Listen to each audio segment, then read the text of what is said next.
बातमीपत्रात आता पाहूयात गल्लीपासून दिल्लीपर्यंतच्या ताज्या घडामोडींचा धावता आढावा। सध्या सर्वोच्च न्यायालयात शिवसेना पक्ष आणि धनुष्यबाण चिन्हावर अत्यंत महत्त्वाची सुनावणी सुरू आहे। गुरुवारी ठाकरे गटाचे वकील कपिल सिब्बल यांनी जोरदार युक्तिवाद केल्यानंतर आता राज्याचे मुख्यमंत्री देवेंद्र फडणवीस यांनी यावर मोठी प्रतिक्रिया दिली आहे। सर्वोच्च न्यायालय यावर आपला निर्णय देईलच, मात्र त्यापूर्वी 2024च्या विधानसभा निवडणुकीत लोक न्यायालयानं शिवसेना ही एकनाथ शिंदे यांचीच असण्यावर शिक्कामोर्तब केलंय, असं ठाम मत मुख्यमंत्री फडणवीस यांनी जालना इथं माध्यमांशी संवाद साधताना व्यक्त केलं। या पत्रकार परिषदेत मुख्यमंत्र्यांनी शिवसेना पक्ष नाव, राहुल गांधींवर टीका, चाकण एमआयडीसीचा प्रश्न आणि जातनिहाय जनगणना अशा विविध मुद्द्यांवर सविस्तर भाष्य केलं।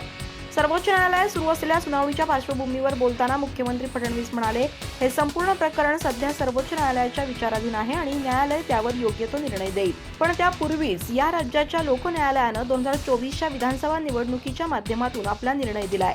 शिवसेना ही सन्माननीय एकनाथराव शिंदे यांची आणि राष्ट्रवादी काँग्रेस ही अजितदादा पवार यांचीच आहे, यावर जनतेनं शिक्कामोर्तब केलाय। आता सुप्रीम कोर्ट काय निर्णय घेतं याकडे सर्वांचं लक्ष असलं तरी सुप्रीम कोर्ट देखील हाच निर्णय देईल अशी आम्हाला पूर्ण अपेक्षा आहे। लोकसभेचे विरोधी पक्षनेते राहुल गांधी यांच्यावर मुख्यमंत्री फडणवीस यांनी अत्यंत शेलक्या शब्दात टीका केली। राहुल गांधी यांनी जो छिचोरपणा केला तो कुठल्याही परिस्थितीत अशोभनीय आहे। अशा प्रकारचा छिचोरा नेता भारतानं यापूर्वी कधीही पाहिला नव्हता। त्यांनी केवळ देशाच्या पंतप्रधानांचाच अपमान केला नाही तर इटलीच्या महिला राष्ट्रप्रमुखाचाही अत्यंत खालच्या दर्जाला जाऊन अपमान केलाय। गल्लीतले नेते देखील अशा पद्धतीनं वागत नाहीत। राहुल गांधी आणि संदीप दीक्षित यांनी या कृत्याबद्दल संपूर्ण देशाची माफी मागितली पाहिजे अशी मागणी फडणवीस यांनी केली। राष्ट्रवादी काँग्रेस पक्ष आणि पक्षाच्या नाव चिन्हावरून सुरू असलेल्या कायदेशीर वादाच्या पार्श्वभूमीवर राष्ट्रवादी काँग्रेस शरदचंद्र पवार पक्षाच्या खासदार सुप्रिया सुळे यांनी निवडणूक आयोगाच्या भूमिकेवर गंभीर प्रश्न उपस्थित केलेत। राष्ट्रवादी काँग्रेस पक्षाची स्थापना शरद पवार यांनी केली असून पक्षावरील कायदेशीर अधिकारही त्यांचाच असल्याचा दावा सुळे यांनी केलाय। तसंच या प्रकरणाची सुनावणी लांबत असल्याबद्दल त्यांनी नाराजी व्यक्त केली। राष्ट्रवादी काँग्रेसची केस आणि शिवसेनेची केस एकत्रित करा अशी मागणी आपल्या पक्षाकडून सुरुवातीपासूनच करण्यात येत असल्याचंही सुप्रिया सुळे यांनी सांगितलं। पक्ष आणि चिन्हाचा वाद हा केवळ राजकीय यश अपयश किंवा जनाधाराचा विषय नसून संविधान आणि कायदेशीर प्रक्रियेचा प्रश्न आहे असं त्या म्हणाल्या। पत्रकार परिषदेत बोलताना सुप्रिया सुळे म्हणाल्या की शरद पवार हे राष्ट्रवादी काँग्रेस पक्षाचे संस्थापक सदस्य आहेत। पक्षाच्या स्थापनेशी संबंधित सर्व कागदपत्र शरद पवार यांच्या बाजूने आहेत, त्यामुळे पक्षावरील कायदेशीर अधिकार नेमका कोणाचा हा महत्त्वाचा प्रश्न आहे। ज्या शरद पवारांनी पक्ष स्थापन केला त्यांच्याकडे पक्षाची कागदपत्र होती, त्यांच्याकडून चुकीच्या पद्धतीनं पक्ष काढून घेण्यात आला। राष्ट्रवादी काँग्रेस पक्ष हा शरदचंद्र पवारांचाच पक्ष आहे। माझ्या शेवटच्या श्वासापर्यंत ही लढाई सुरू ठेवणार असा निर्धार सुप्रिया सुळे यांनी व्यक्त केला। मात्र पक्ष परत मिळाल्यानंतर तो कुणाला द्यायचा किंवा पक्षाचं पुढं काय करायचं हा निर्णय शरद पवार यांचा वैयक्तिक अधिकार असल्याचंही त्यांनी स्पष्ट केलं। मी हा पक्ष माझ्यासाठी किंवा आमच्यापैकी कुणासाठी मागत नाही।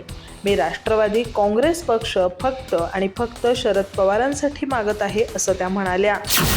पुण्यातील श्रीमंत दगडूशेठ हलवाई गणपती मंदिराच्या विस्ताराचा मार्ग मोकळा होण्याची शक्यता असून मंदिरालगतच्या फरासखाना पोलीस ठाण्याची जागा या विस्तारासाठी हस्तांतरित करण्यास पुणे पोलिसांनी तत्वतः ना हरकत दर्शवली आहे। अर्थात ही जागा तातडीनं रिकामी केली जाणार नसून त्याऐवजी आधी पर्यायी जागेवर नवे पोलीस संकुल उभारलं जाण्याची शक्यता आहे। मात्र मंदिर ट्रस्टनं फरासखाना पोलीस ठाण्याच्या जागेची मागणी केल्यानंतर हिंदू महासभेचे आनंद दवे यांनी आक्रमक पवित्रा घेत थेट दगडूशेठ हलवाई गणपती मंदिरच इतरत्र स्थलांतरित करण्याची मागणी केली आहे। दररोज 50,000हून अधिक भाविकांची वर्दळ असलेल्या दगडूशेठ हलवाई गणपती मंदिराच्या विस्तारासाठी सध्याचे फरासखाना पोलीस ठाणे आणि इतर आवश्यक पोलीस कार्यालय बुधवार पेठेतील दत्त मंदिराजवळील 9 गुंठे जागेत उभारण्यात येणाऱ्या एका आधुनिक पोलीस संकुलात स्थलांतरित करण्यात येणार आहे। या नवीन संकुलाचं बांधकाम पूर्ण झाल्यानंतरच फरासखाना पोलीस ठाण्याची सध्याची जागा मंदिराच्या विस्तारासाठी रिकामी केली जाईल।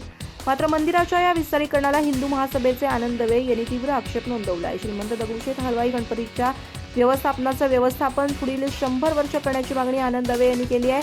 शनिवारवाडा, सारसबाग किंवा शाळेचं मैदान या ठिकाणी पर्यायी व्यवस्था देण्याची मागणी त्यांनी केली आहे। ते म्हणाले, मुंबईतील लालबाग गणपती एवढंच दगडूशेठ गणपतीला भाविक येत असतात तरी देखील ट्रस्ट व्यवस्थापन का करू शकत नाही असा सवाल दवे यांनी उपस्थित केला आहे। त्या काळामध्ये सहकार क्षेत्रात काम करणारी माणसं खूप साधी आणि भोळी होती।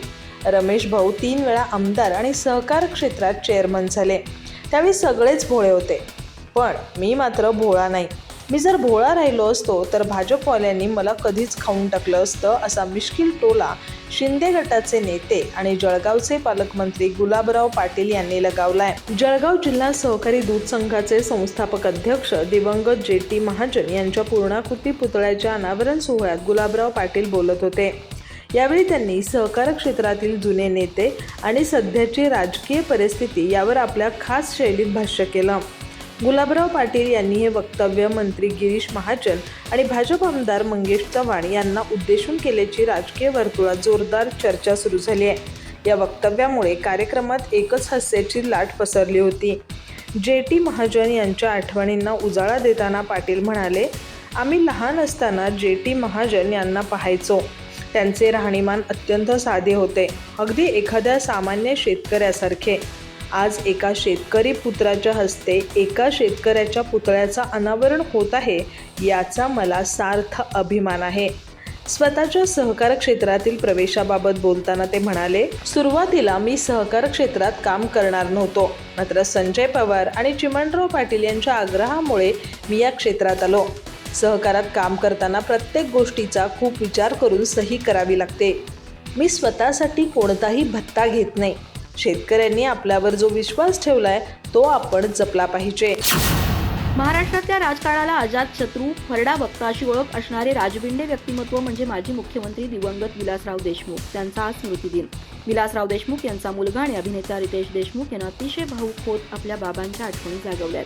रितेशनं विलासरावांसोबतच्या फोटोसह इंस्टाग्रामवर एक पोस्ट केली. त्यात फक्त एकच अतिशय हृदयस्पर्शी ओळ लिहिली आहे, तुम्हाला जाऊन 14 वर्ष झाली, माझा वनवास काही संपला नाही, असं म्हणत त्यानं आपलं दुःख व्यक्त केलं.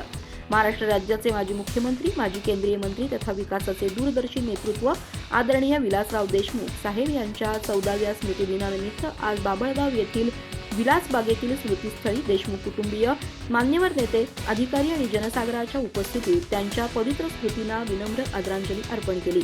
विलासरावांच्या पत्नी वैशाली देशमुख, विलासरावांचे भाऊ आणि ज्येष्ठ नेते दिलीप देशमुख, अमित देशमुख यावेळी उपस्थित होते.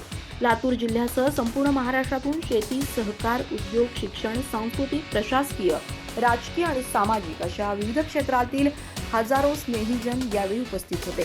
सर्वांनी स्मृतीस्थळी पुष्पांजली अर्पण करून आदरणीय विलासराव देशमुख साहेबांच्या स्मृतींना अभिवादन केलं.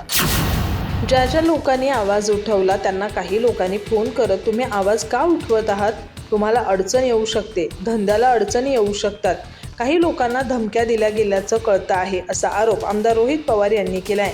तर ज्या 20 लोकांनी काल आवाज उठवला त्यांच्यामधील काही लोक आम्हाला आज भेटणार होते, पण उद्योगमंत्र्यांच्या कार्यालयातून त्यांना फोन गेले. त्यानंतर काही लोकांनी भेटीस नकार दिलाय. रोहित पवार म्हणाले की MIDCचे रस्ते अत्यंत खराब आहेत, त्यामुळे अपघात होतात, वेळ जास्त लागतो, वाहनं खराब होतात, लोक वेळेवर पोहोचत नाहीत. बाहेरच्या कंपन्या जर इथं येऊन अशी परिस्थिती बघणार असतील तर ते बाहेर राज्यात जाण्याचाच विचार करतील. काही कंपन्या बंद झाल्यानं त्यांच्या रोजगारांचा प्रश्न निर्माण झालाय. सरकारवर दबाव आला तर सरकार काम करतं, त्यामुळे सर्व उद्योजकांनी एकत्र येत दबाव निर्माण केला पाहिजे. आम्ही तुमच्यासोबत आहोत. रोहित पवार पुढे म्हणाले की गेली 2 तास प्रवास करूनही MIDCच्या मुख्य भागापर्यंत पोहोचता आलं नाही. यावरून MIDCतील वाहतूक आणि रस्त्यांच्या वाईट स्थितीची तीव्रता समोर येते. कोणत्याही भागाच्या आर्थिक आणि औद्योगिक विकासासाठी MIDC अत्यंत महत्त्वाच्या असतात.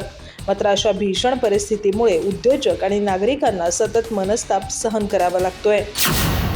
कोल्हापूर नागरिक क्षेत्र विकास प्राधिकरणाच्या कार्यक्षेत्रातील विनापरवाना आणि अधिकृत बांधकामांवर तातडीनं कायदेशीर कारवाई करावी. या कारवाईत दिरंगाई किंवा हलगर्जीपणा करणाऱ्या संबंधित अधिकाऱ्यांची चौकशी करून त्यांच्यावर नियमानुसार कारवाई करावी, असे निर्देश महाराष्ट्र विधानसभा उपाध्यक्ष अण्णा बनसोडे यांनी दिलेत. अनधिकृत बांधकामांबाबतची संपूर्ण वस्तुस्थिती आणि केलेल्या कार्यवाहीचा अहवाल 28 ते 29 ऑगस्टपर्यंत सादर करावा, असंही त्यांनी निर्देशित केलं. 442 विनापरवाना आणि अनधिकृत बांधकामांवर कायदेशीर कारवाई करण्यास जाणीवपूर्वक टाळाटाळ आणि दुर्लक्ष करणाऱ्या कोल्हापूर नागरिक क्षेत्र विकास प्राधिकरणाच्या जबाबदार अधिकाऱ्यांवर कारवाई करण्याबाबत अण्णा बनसोडे यांच्या अध्यक्षतेखाली विधानभवनातील दालनात बैठक झाली.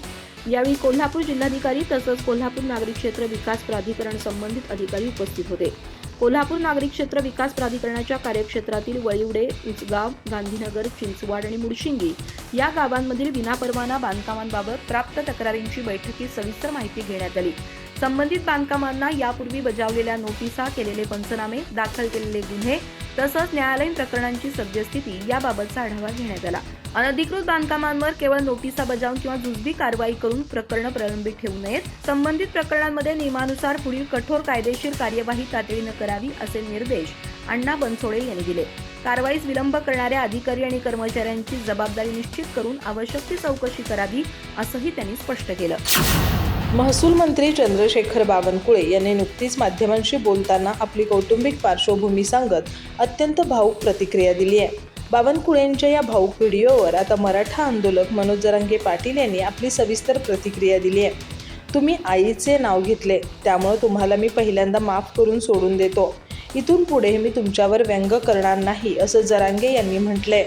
मात्र याच वेळी त्यांनी बावनकुळेंना 28 ऑगस्टपर्यंत मराठा समाजाच्या प्रमाणपत्रासंदर्भात चूक सुधारण्याचा अल्टिमेटमही दिलाय.